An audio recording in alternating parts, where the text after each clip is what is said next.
पकड ना जवळ पकड जवळ पकड खाली करा दिसू दे बूम दिसू दे जवळ पकड अरे खाली करा यार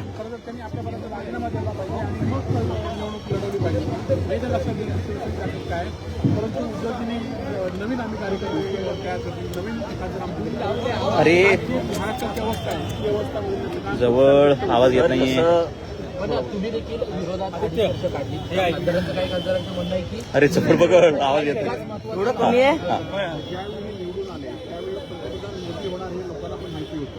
आणि त्यामुळे खासदारच म्हणून लोकांना निवडून दिलो आणि त्यामुळे विरोधी पक्षांच्या लोकांकडून मोठी अपेक्षा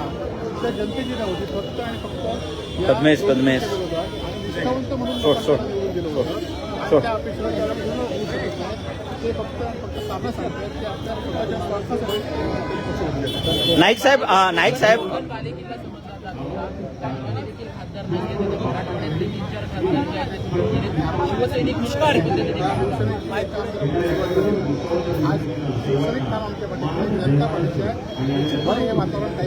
नाईक साहेब ओमराजे निंबाळकर म्हणतायत मोठ्या धर्मसंकटात आहे मी मंत्री होणार सत्तेत जाणार म्हणून त्याला लोकांनी निवडून दिलं होतं तर या सगळ्याच्या प्रवृत्तीच्या विरोधात लोकांनी निवडून दिलं आणि त्यावेळी विरोधी पक्षाचं बसणं लोकांना पण माहिती होतं की आपण जे खासदार निवडून देणार ते विरोधी पक्षात बसणार आहे असं असताना आता सत्तेसाठी तुमच्याकडे विकासासाठी आता ही कारणं सांगण्याची आहे आणि ओमराजेकडनं सामान्य आणि तरुण शिवसेनेच्या मोठ्या अपेक्षा आहे अजूनही काही 15 वर्ष आमदार उरलेले आमदारही सोडून जातील असं खरं तर आपण बघितलं डाऊन डाऊन हे आमदार निवडून येऊन त्यांना सत्तेमध्ये सत्ता जाणार काही नाही परंतु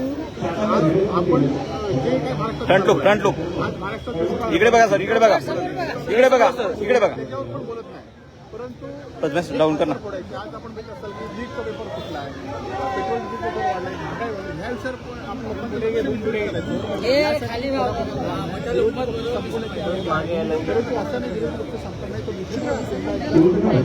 एवढं ज्या प्रकारे प्रलोभन दाखवलं गेलंय विरोधी पक्षांच्या आमदारांना म्हणा किंवा खासदारांना म्हणा 6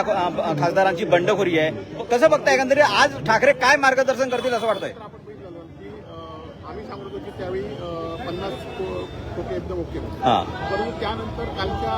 जिल्हा परिषद निवडणुका नगरपालिका निवडणुकीमध्ये भाजपच्या लोकांनी सुद्धा आरोप केले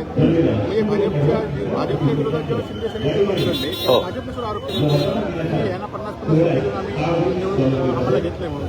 त्यामुळे आमच्या आरोपापेक्षा आता सत्ताधाऱ्यांनी सुद्धा त्यावेळी आरोप केले होते आणि तेच आरोप पुन्हा आहेत आज एकंदरीतच ठाकरेंची